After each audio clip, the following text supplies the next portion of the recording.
कल अपना प्रसंग चला था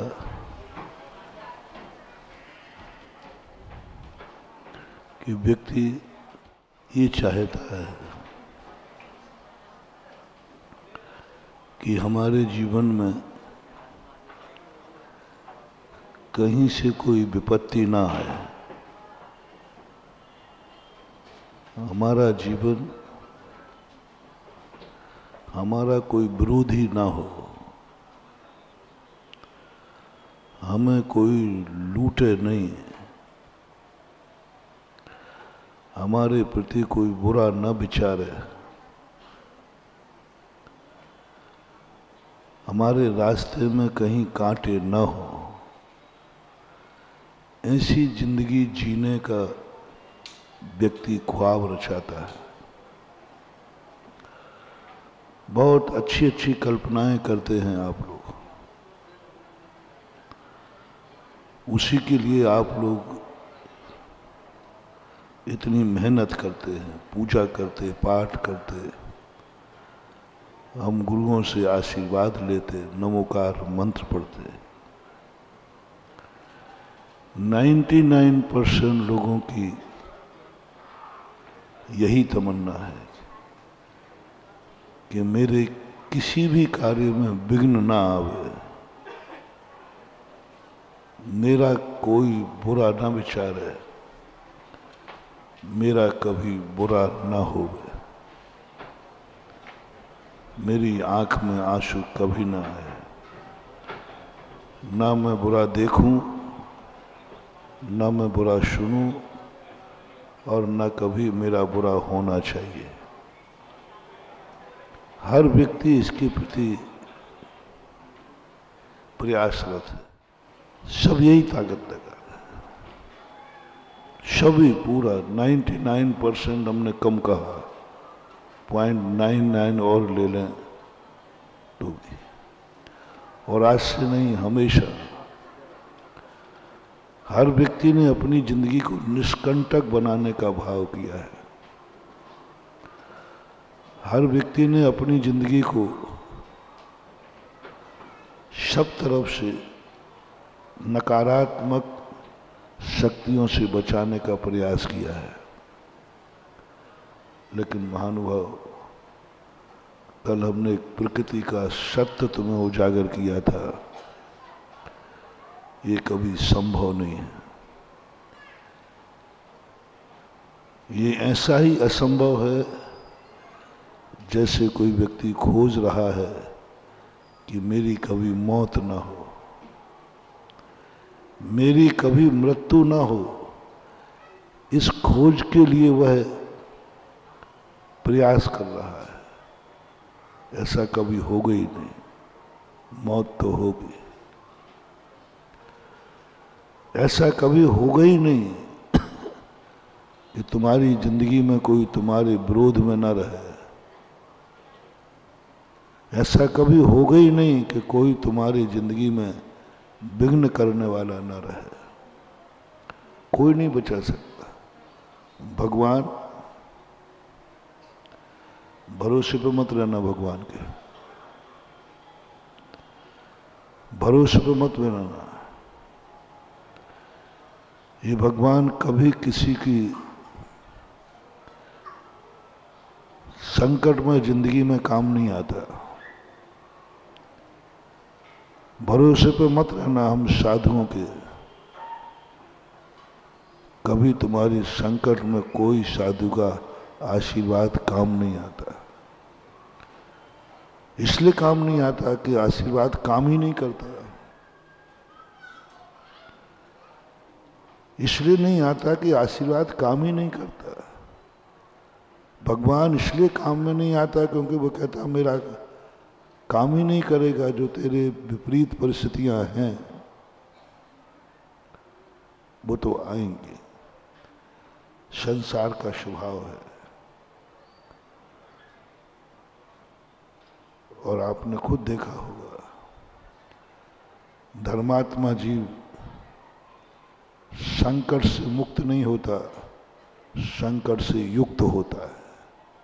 मैं बहुत बार मैं उदाहरण के समझा चुका हूं। और ये बात हमें समझना है। हम व्यर्थ में समय गंवा रहे हैं।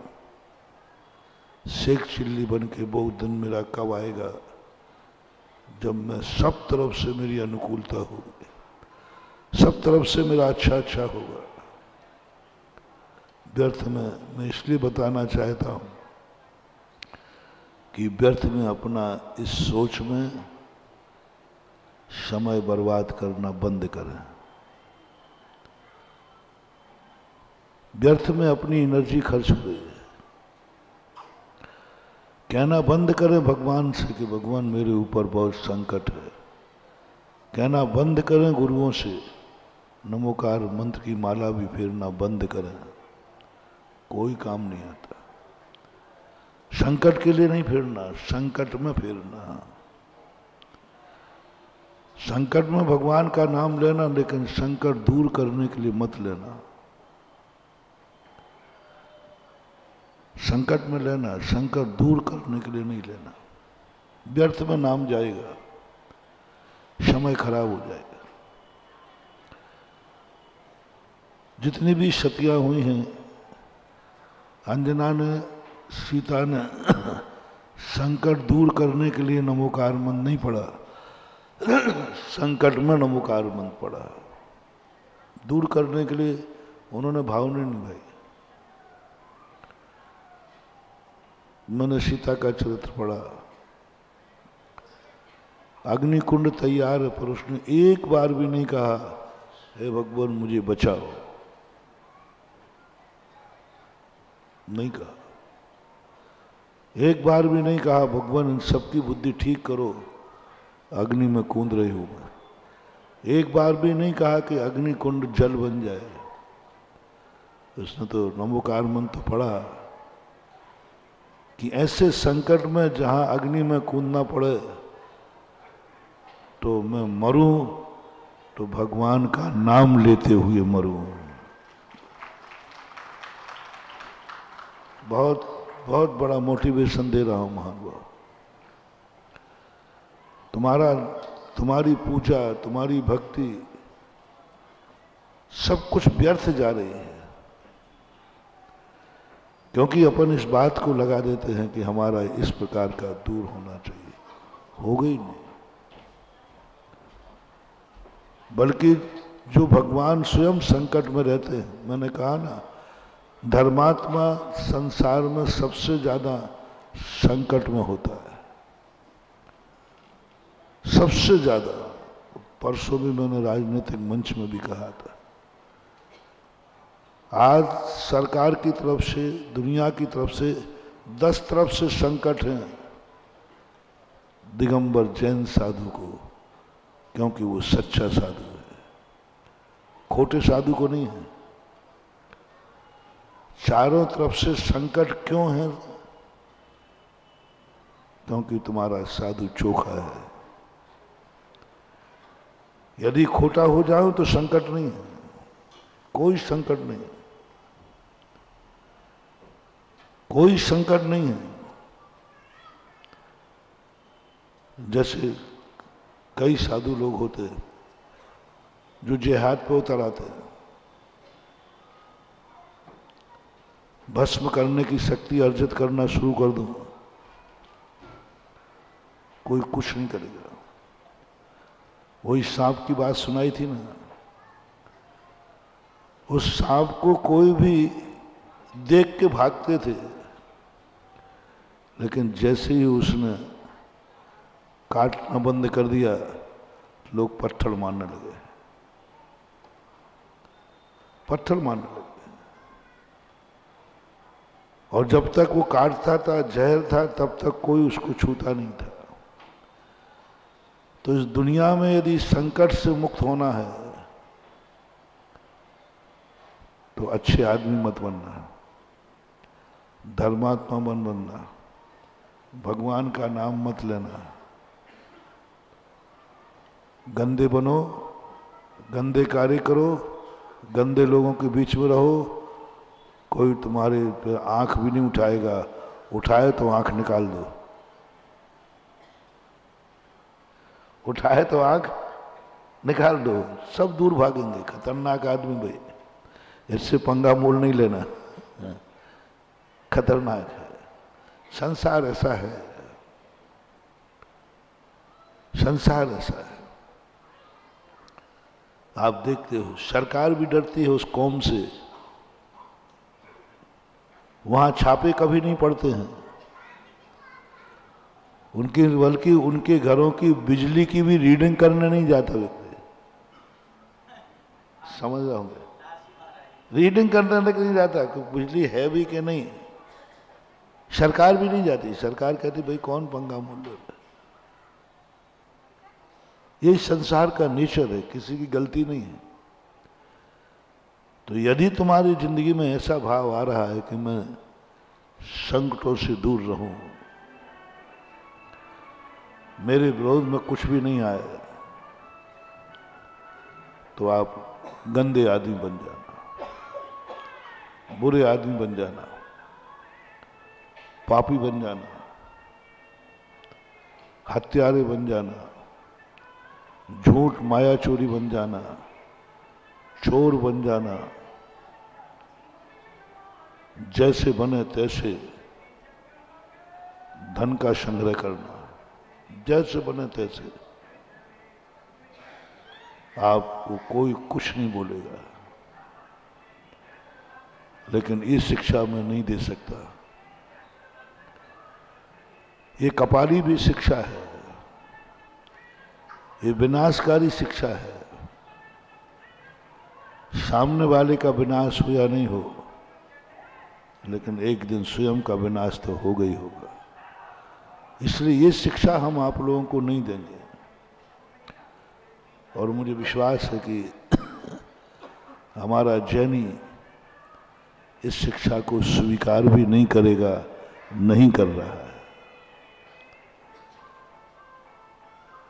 हम तो एक ही बात जानते हैं, हम धर्मात्मा हैं और रहेंगे। और ये भी नियम है कि तुम धर्मात्मा हो तो संकट आएगा, आ रहा है। दोनों के साथ अविनाभाव संबंध है।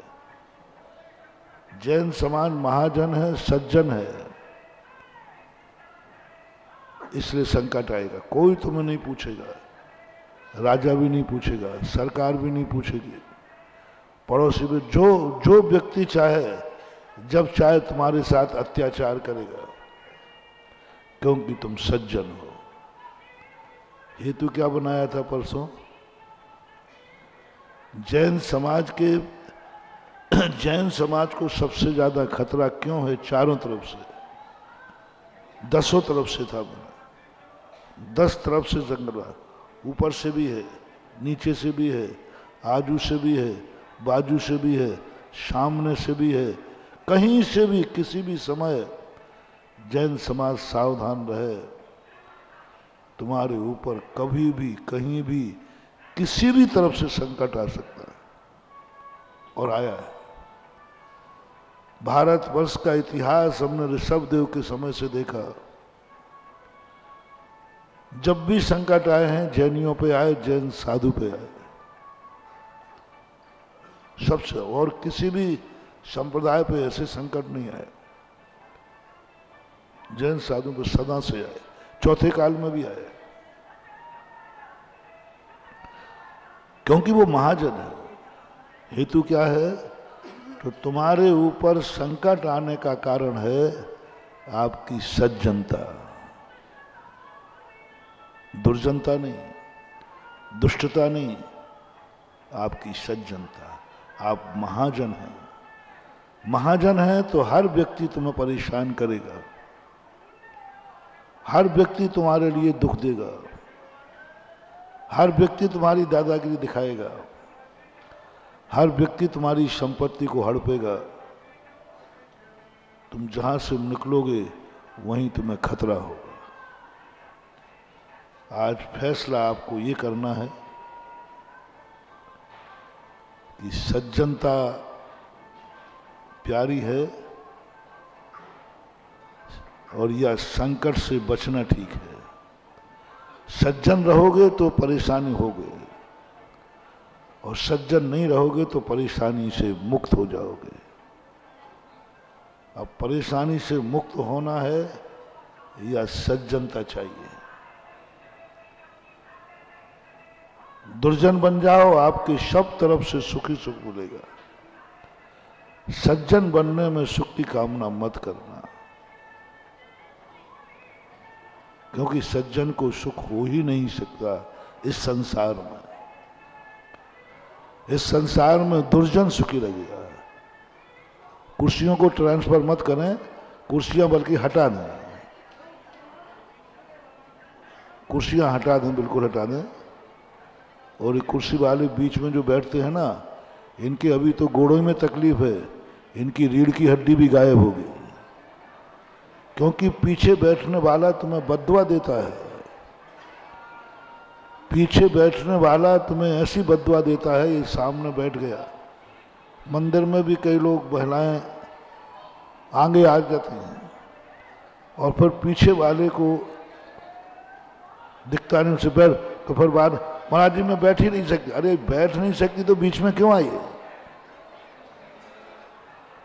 आप पीछे जितने खड़े हैं वो तुम्हें बद्दुआ दे रहे हैं, यानी तुम्हारी रीढ़ की हड्डी खोखली हो रही है। जिस एंगल से तुम्हें बद्दुआ आएगी वही एंगल तुम्हारा खराब हो जाएगा। सामने पैर फैलाओगे तो धर्म की रकी मिलेगी। धर्म के पैर जब भी तुम खोलते हो, गुरु के सामने, जिनवानी के सामने आपके पैर होते हैं। हमारे वास्तु शास्त्र में लिखा है, यदि भगवान के सामने सीढ़ी उतर रही है तो महान अशुभ है, क्योंकि भगवान के सामने तुम्हारा पैर उनकी तरफ बढ़ेगा, और बढ़ेगा तो वो अशुभ की कोटि में लिया है। और ये जो पैर खराब किए ही कुर्सी ने है, और महाराजों के सामने तुम पैर फैला के बैठ जाते हो। मुझे इसलिए तकलीफ नहीं है कि मेरा अपमान हो रहा है, मुझे इसलिए तकलीफ है कि आपके घोड़ों की तकलीफ और बढ़ जाएगी। फिर ऑपरेशन भी कराओगे तो सफल नहीं होगा, क्योंकि तुम भगवान और गुरु के सामने पैर लटका के बैठे थे। वो तकलीफ है मुझे तो क्या मान अपमान, मेरा तो क्या बिगड़ रहा है। लेकिन कल के दिन जो तुम्हारा होगा, फिर तुम कहोगे महाराज जी मेरा लाइलाज है, ऑपरेशन भी करा लिया, ठीक ही नहीं हो रहा है। कभी तुम भगवान और गुरु के सामने पैर आगे करके बैठे, लटका के बैठे होगे। और यदि तुम बीच में बैठ जाओगे और पीछे कोई तुम्हारा है, तो निश्चित समझना आपके कुछ दिन के बाद यदि मेरी बात पर संदेह हो तो एक आध महीने कर लेना, आपकी रीढ़ की हड्डी में तकलीफ चालू हो जाएगी। क्योंकि आप किसी को पीट करके बैठे। कई लोगों को एक दिन मैंने कहा था, कूलर रखते ना कूलर, तो जो मोटे आदमी होते वे कूलर के सामने कुर्सी डाल के बैठ जाते हैं। कूलर पूरे लोगों को रखा था, अब वो सामने बैठ गया तो जितने एंगल में आपने रोका है, कल तुम्हारी ऐसा ब्लड प्रेशर बढ़ेगा कि एसी में भी तुम्हें पसीना आना शुरू हो जाएगा, ब्रेन हेमरेज होगा। क्योंकि तुमने कितने लोगों की संपत्ति, कितने लोगों का सुख छीना है। तुम्हारा व्यक्तिगत कूलर हो, तुम्हारे लिए लगाया गया हो, उसमें तो आप बैठे क्योंकि वो तुम्हारे लिए लगाया गया। जो जनरल लगाया गया है उस कूलर के सामने कुर्सी लगा के बैठते, और मोटा आदमी हो तो वो हवा आगे जाएगी कि नहीं जाएगी? नहीं जाएगी। जब हवा नहीं जाएगी तो वो बहुत बड़ा रिस्क ले रहा है महानुभाव। वो ठंडी हवा नहीं खा रहा है, उसको फ्रिज में भी रख दोगे तो भी उसका ब्लड प्रेशर डाउन नहीं होगा और ब्रेन हेमरेज तक पहुंच जाएगा। ये सारी सभाएं जो होती हैं इनमें बहुत सावधानी रखा करो, ये तो छोटी छोटी बातें तुम्हारे लिए लाइलाज कर देंगे। इसलिए कुर्सी टेबल पर बैठ सकते हो, मंदिर में भी बैठ सकते हो, लेकिन जोड़ा है इसका।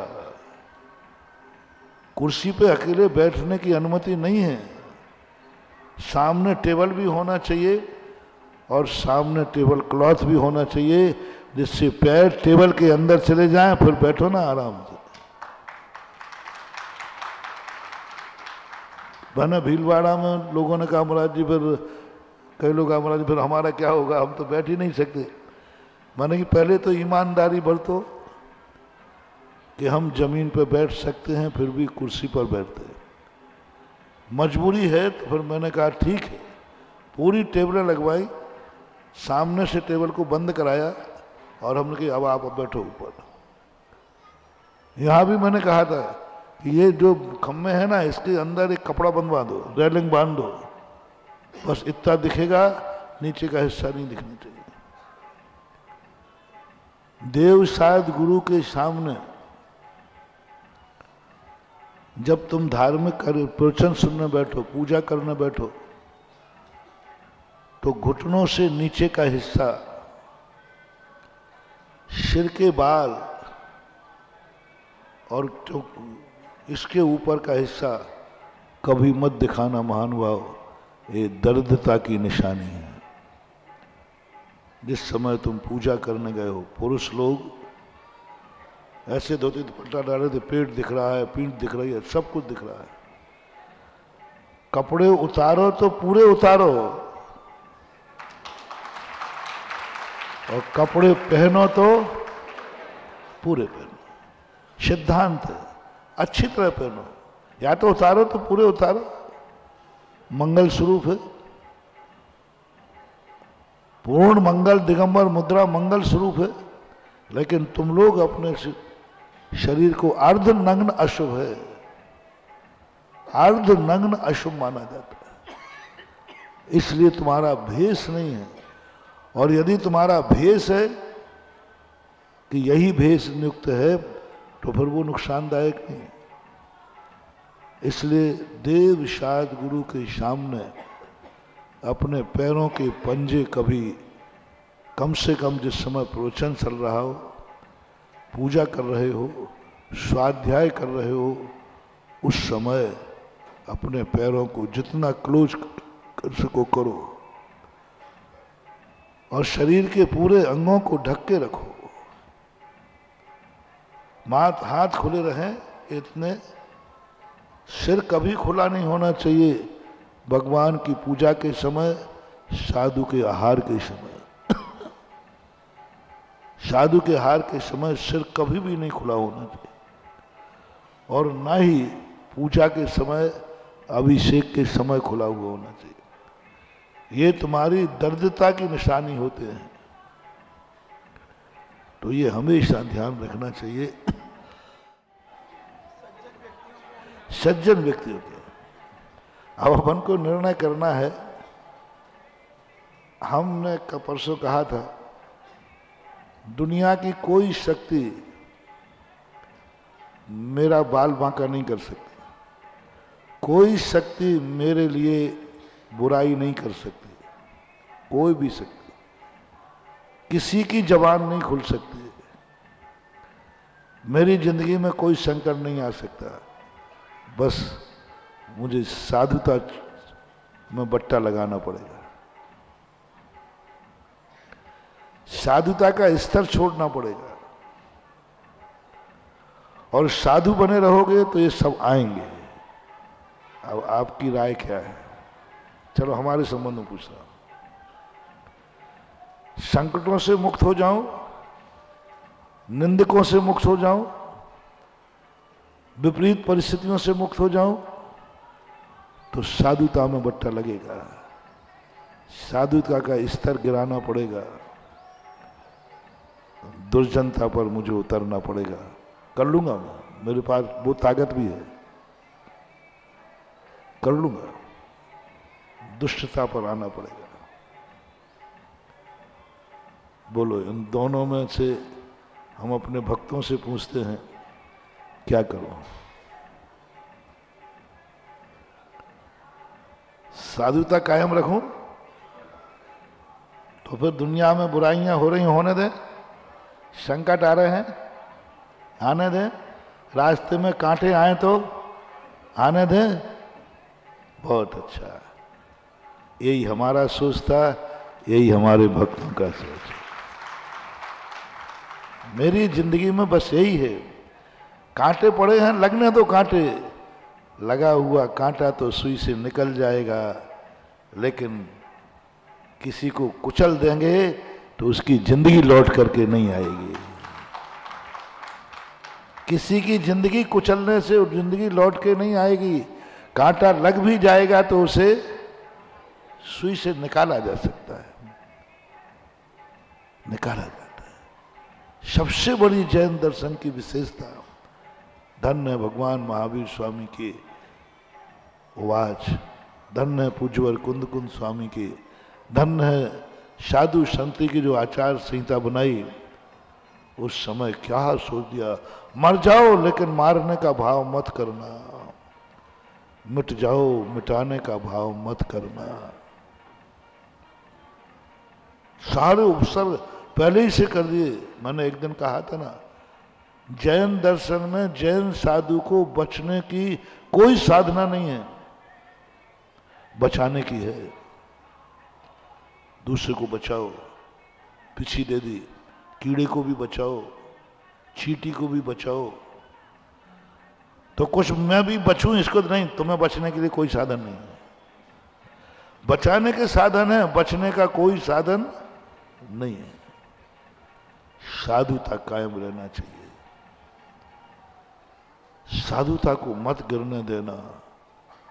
मरना पड़े तो मर जाना, लेकिन साधुता कायम रहना चाहिए। और साधुता कायम रखोगे तो संकट तो आएंगे।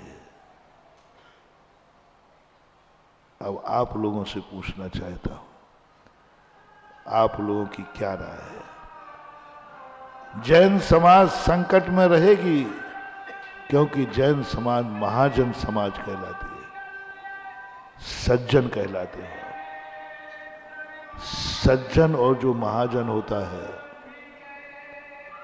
वो हमेशा संकट में रहता है। और यदि संकट दूर करना है तो आप सज्जनता और महाजनता का त्याग कर दें, तो सब तरफ से संकट दूर हो जाएंगे। कोई तुम्हारे यहां छापा वाला नहीं आएगा, डाकू भी नहीं आएगा, किसी प्रकार की विपरीतता आएगी नहीं। अब आपकी राय क्या है? जब मैंने आपसे राय ली तो आप लोग भी तो मेरे से राय लो ना, मेरे से राय लो। महाराज जी आप बताओ क्या करें? मैं तो यही कहूंगा, सज्जनता नहीं छोड़ना, चाहे जिंदगी जाए तो जाने देना।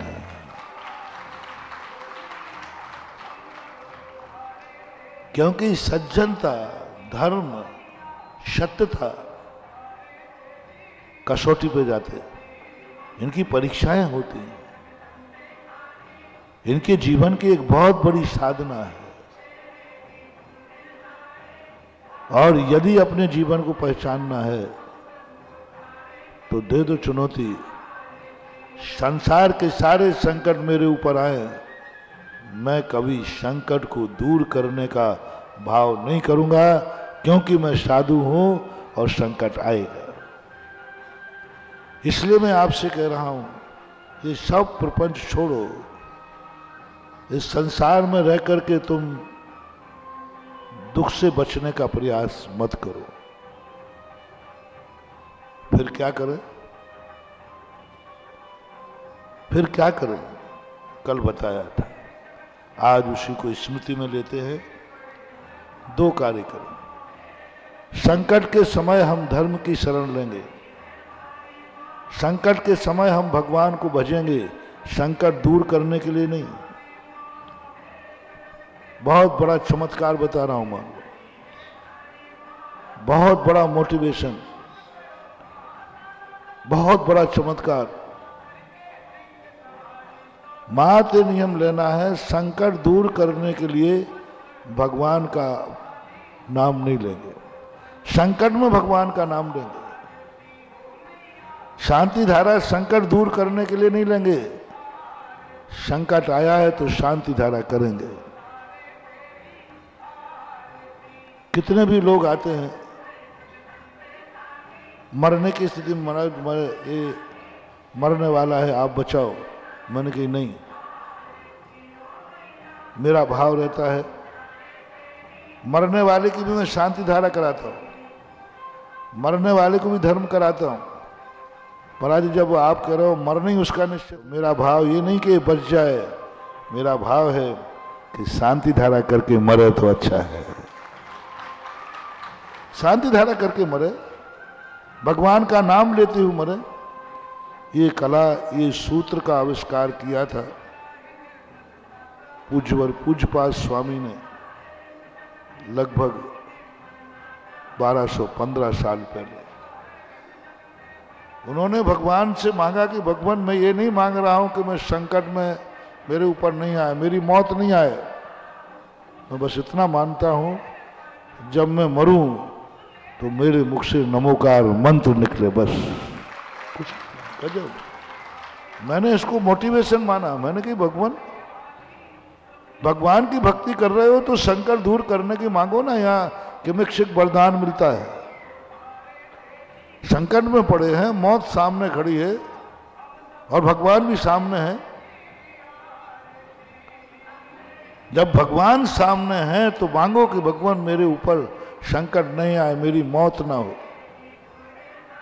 पर पूज्यपाद स्वामी ने कहा नहीं, मैं नहीं मांगूंगा कि भगवान मेरी मौत ना आए, बस मैं मांग रहा हूं मौत कल आए तो कल आए, आज आए तो आए, जब भी मैं मरूं नमोकार मंत्र पढ़ते हुए मरूं, बस इतनी सी बात कही। ये मोटिवेशन जब पूज्यवर का हमने पढ़ा, बस उसके बाद मेरी धारणा बदल गई।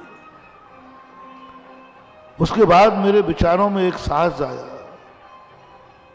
फिर मैंने इसी दृष्टि से महापुरुषों की कथाएं पढ़ी, इसी दृष्टि से मैंने सीता को पढ़ा, इसी दृष्टि से मैंने अंजना को पढ़ा, इसी दृष्टि से मैंने शेर सुदर्शन को पढ़ा। जितनी कथाएं संग्रह, सबको मैंने दृष्टि बदल दी। ओहो चमत्कार, अतिशय। संकट दूर करने के लिए कभी नमोकार मंत्र मत पढ़ना, संकट में नमोकार मंत्र पढ़ना, चमत्कार होगा, अग्नि कुंड भी नीर बन जाएगा। संकट दूर करने के लिए पढ़ोगे तो जल जाओगे, जल जाओगे। आप तो ये करना, संकट आया है, पुण्य की कमी से आया है, मैं संकट में नमोकार मंत्र पढ़ता हूं, आप देखना पता नहीं कहां चला गया, अग्नि कुंड नीर बन गया। सीता तो जान रही थी मुझे जलना है, जल के भस्म होना है, लेकिन वो तो नमोकार मंत्र पढ़ती रही, अग्नि नीर बन गया, कुंड बन गया। करो अपनी जिंदगी में ये आविष्कार, करो चमत्कार। जब भी बुरे दिन आवे भगवान की भक्ति करो, भगवान की भक्ति करो, धर्मात्मा बनो। लेकिन बुरे दिन दूर करने का सोच करके कहो बुरे दिन में मुझे भगवान का शिखर जी की यात्रा करना है, बुरे दिन चल रहे हैं, बुरे दिन चल रहे हैं, मैं महाराज जी का दर्शन करना है। क्यों महाराज जी बुरे दिन को दूर कर देंगे? नहीं नहीं, वो बात नहीं है। बुरे दिन में अच्छे स्थान पर जाने से बुरा दिन कम हो जाता है। बुरे दिनों में अच्छे दिन के पास जाओ, दुखी दिन में सुखी के पास जाओ। बुरे दिन चल रहे हैं, अच्छे दिन किसके चल रहे हैं, उसके पास जाओ। दुखी हूं, सुखी कौन है, सुखी कौन है, उसके पास जाओ, उसको वेलकम करो, दुख के बादल छट जाएंगे।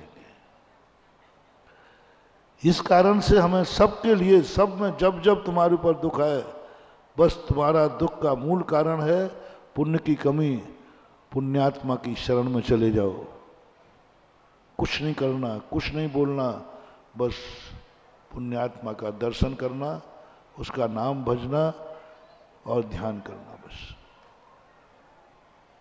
कुछ नहीं करना। क्योंकि मेरा बुरा दिन चल रहा है, इसलिए बुरे दिन में अच्छे कार्य करना चाहिए। आपके शरीर में लोहे तत्व कम हो जाए तो फिर क्या खाना चाहिए? वो भोजन करो जिसमें लोहे तत्व है। खून की कमी हो जाए तो आप वो चीज खाओ जिसमें खून बनता है। इसी प्रकार से जब तुम्हारे बुरे दिन आ जाएं तो आप अच्छे आदमी के पास जाएं। जब तुम्हें महसूस हो जाए कि मैं बहुत गंदा आदमी हो गया हूं, अब गंदों के बीच में मत जाना, अच्छे आदमी के बीच में जाओ, देखना तुम लौटते समय अच्छे बन के आओगे। शिविर में देखना, 10 लाख क्षण के शिविर में बहुत गंदे लोग आते हैं। शिविर में बहुत गंदे लोग, इतने गंदे लोग आते हैं कि जिनका हिसाब नहीं। लेकिन जब वे 10 लाख क्षण पर लौट के जाते हैं तो नहीं, अच्छे बन के जाते हैं कि उनके घर में उनसे अच्छा कोई नहीं है।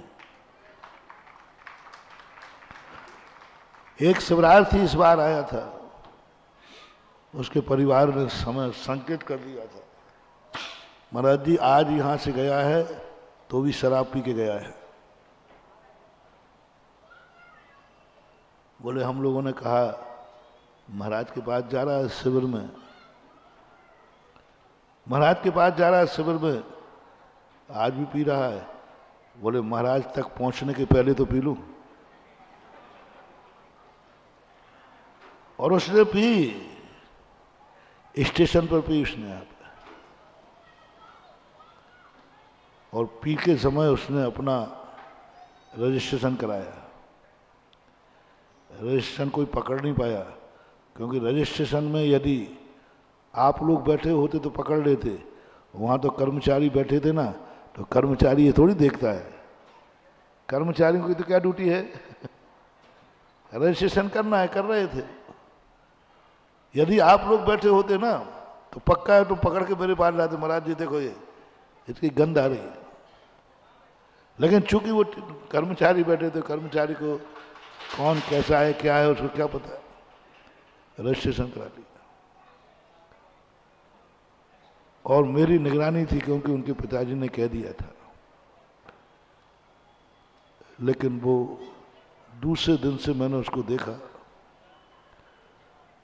वो हर चीज रुचि से कर रहा था। मेरे आते ही बस वो ऐसा बैठा रहता था, किताब खोल के नहीं पढ़ी उसने, सुनता था। मैंने कि इसकी आत्मा ने आज वो सूत्र दे दिया है कि मैं संसार का सबसे गंदा आदमी हूं और मुझे संसार के सबसे अच्छे आदमी के पास जाना है। मेरी मेजॉरिटी सबसे गंदी है, मुझे अच्छे मेजॉरिटी में जाना है। मैं अच्छे दिन में अच्छे मेजॉरिटी में आया। आज मैंने उसके परिवार का अभी 3-4 दिन पहले समाचार लिए, क्या हाल है। बोले महाराज जी सुबह उठ करके नहा धोकर ध्यान करता है, अभिषेक करता है, बिना अभिषेक के भी पानी पीना बंद कर दिया है, रात्रि भोजन भी त्याग दिया उसने। कुछ नहीं, बस जिंदगी का आनंद। और वो कहता है कि मैं जितना आनंद में हूं, बहुत आनंद, सब तरफ से। घर में कोई भी व्यक्ति उस जैसा धर्मात्मा नहीं है और घर में उस जैसा कोई पापी आत्मा नहीं था। जो महाराज के पास जावे तो पी के जावे, और आज उस जैसा धर्मात्मा नहीं। किसी को मालूम नहीं था कि वो छोड़ देगा, बस वो इसलिए मात आया कि मेरे में बुराई है। बुराई बुरे लोगों के बीच में रहने से नहीं जाएगी, बुरे आदमी अच्छे आदमियों के बीच में रहेंगे तो बुराई चली जाएगी। आपको क्या चाहिए है? आप क्या बनना चाहते हैं, आप उनकी संगति कीजिए, उनका अनुकरण कीजिए, उनको दुआ दीजिए, उनको अवभाग दीजिए। पुण्यहीन व्यक्ति पुण्यवान से दूर भागता है। गजब का जैन दर्शन की बात। हम लोगों के लिए मंदिर जाने का नियम नहीं बनाया जैनाचार्यों ने। हमारे मंदिर का नियम नहीं है, दिया ही नहीं गया, शास्त्र में नहीं लिखा। वो तो मैं कर लेता हूं, करता हूं, 2 बार करता, लेकिन नियम नहीं है। हमारी संहिता में नहीं लिखा कि तुम्हें प्रतिदिन देव दर्शन करके हार को उठना है, प्रतिदिन तुम्हें मंदिर जाना है, नहीं लिखा। मुझे बात समझ नहीं। और तुम्हारे में लिखा है, जो श्रावक है सम्यक दृष्टि है, उसमें लिखा बिना देव दर्शन के पानी भी मत पीना। मैंने क्यों, हम लोगों को क्यों नहीं, कौन सा बुरा कार्य है, मंदिर ही तो है। बोले नहीं, तुम्हें जरूरत नहीं है, क्योंकि तुम खुद अच्छे आदमी हो, तुम्हें जरूरत नहीं। पड़ जाए तो चले जाना, मनाही नहीं कर रहा हूं, लेकिन मार्शल लागू नहीं किया। तुम सब पापों से मुक्त हो। मुझे स्नान करने की मनाही कर दी, तुम्हें बिना स्नान के मंदिर में मत आना। क्यों, क्यों मंदिर जाने की अनिवार्य किया? क्योंकि तुम गंदे आदमी हो, तुम्हारे कार्य गंदे हैं, तुम्हारी संगति गंदी है, तुम 24 घंटे गंदे लोगों के बीच में रहते हो, तुम्हारे कार्य भी गंदे हैं। इसलिए तुमसे कहा 24 घंटे में एक बार अच्छे आदमी के पास चले जाओ, अच्छे आदमी के पास जाओ, एक बार तुम मंदिर जरूर जाओ, क्योंकि तुम गंदे हो। अनिवार्य कर दिया तुम्हारे लिए, अनिवार्य कर दिया, तुम्हें मंदिर जाना ही है, क्योंकि तुम गंदे आदमी हो, तुम आरंभ और परिग्रह से युक्त हो। इसलिए तुम्हें अच्छे आदमी की संगति करो, करना ही चाहिए। आप लोगों को जब भी अच्छे आदमी मिले सत्संगति करने को कहा। इन आंखों से तुम गंदे कार्य करते, गंदी चीजें देखते हो, तो 24 घंटे में एक बार अच्छी चीज जरूर देखना। तुम इन आंखों से वो चीज देखते हो जिसको देखने के बाद राग होता है, जिसको देखने के बाद द्वेष होता है। यदि तुम्हें किसी चीज को देखकर ना राग होता है ना द्वेष होता है, तो तुम्हें देव दर्शन करने की जरूरत नहीं है। मोटिवेशन,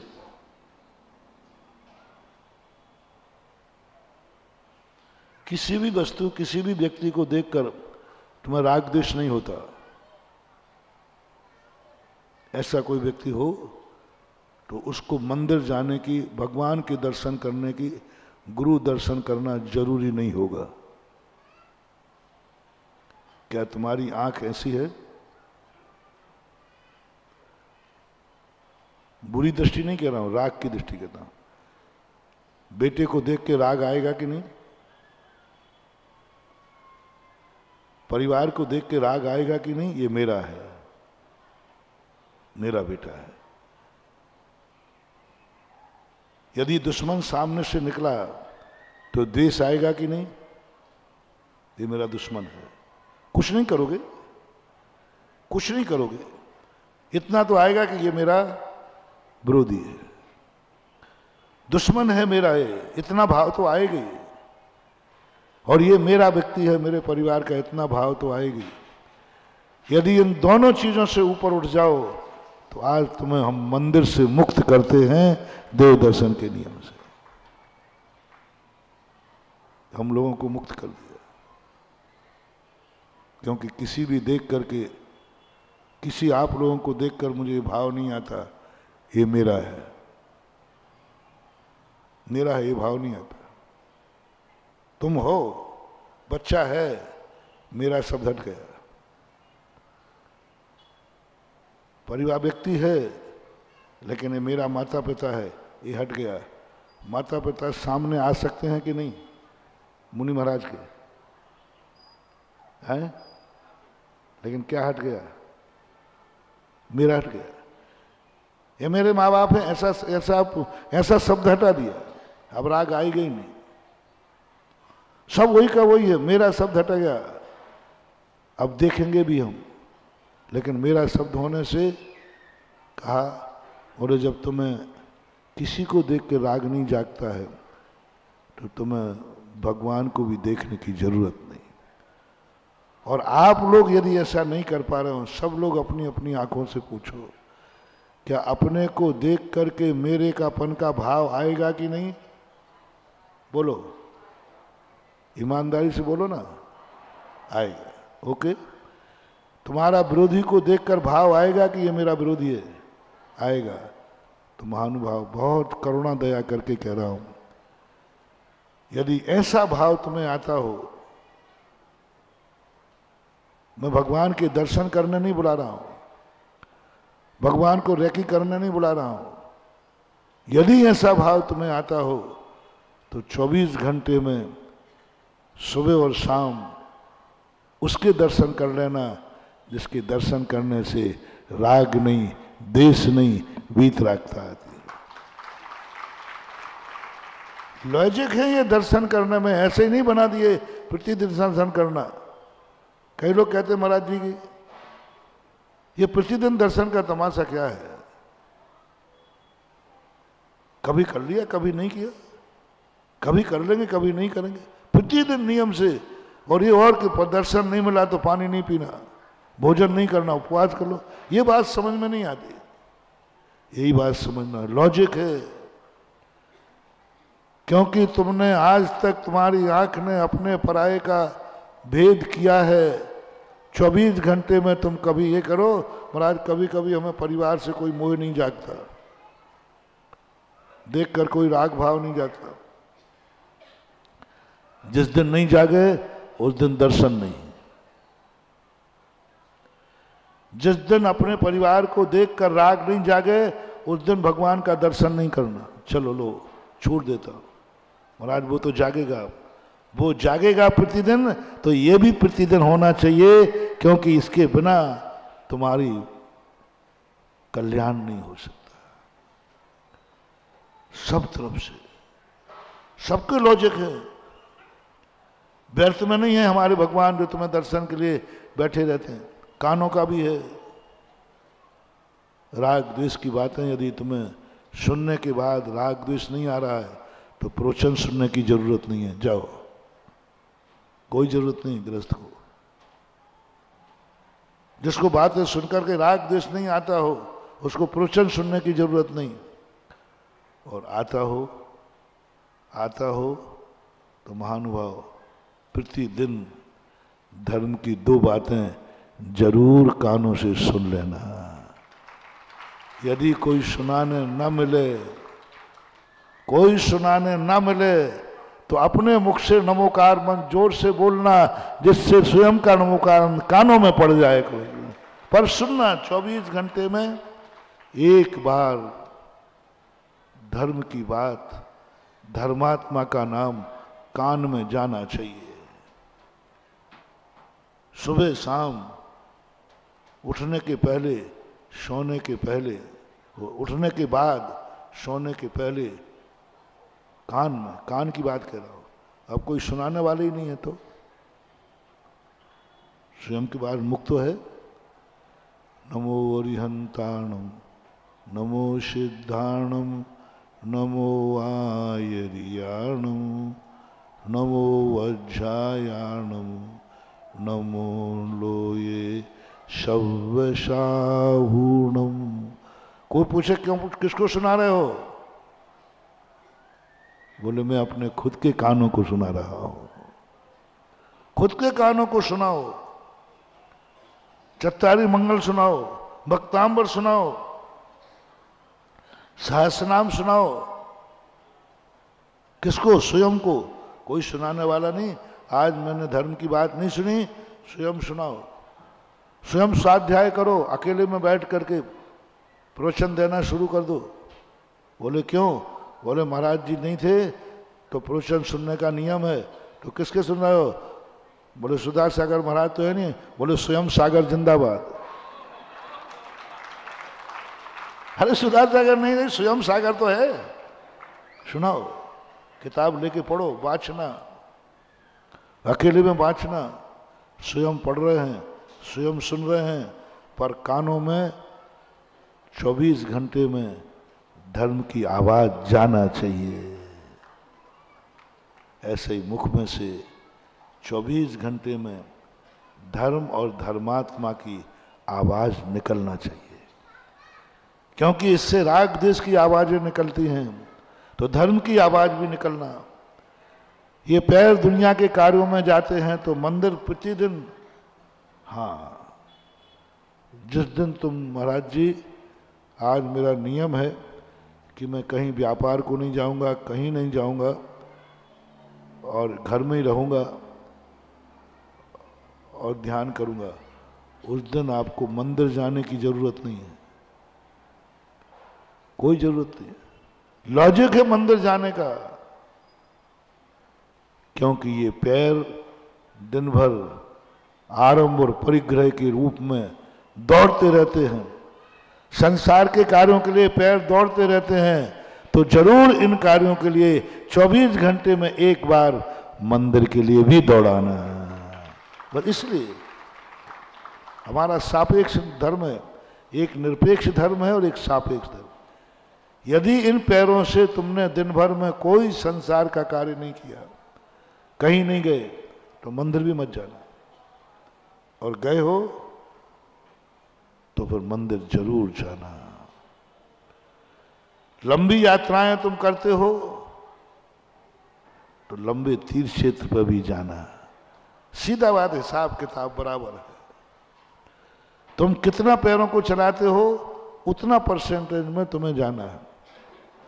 हम लोग संसार के कार्यों से कभी पैरों को चलाते ही नहीं, कभी नहीं चलाते। आराम परिग्रह के लिए हम लोगों को तीर्थ यात्रा जरूरी नहीं, कर लेता हूं, आपको जरूरी है, आपको जरूरी है।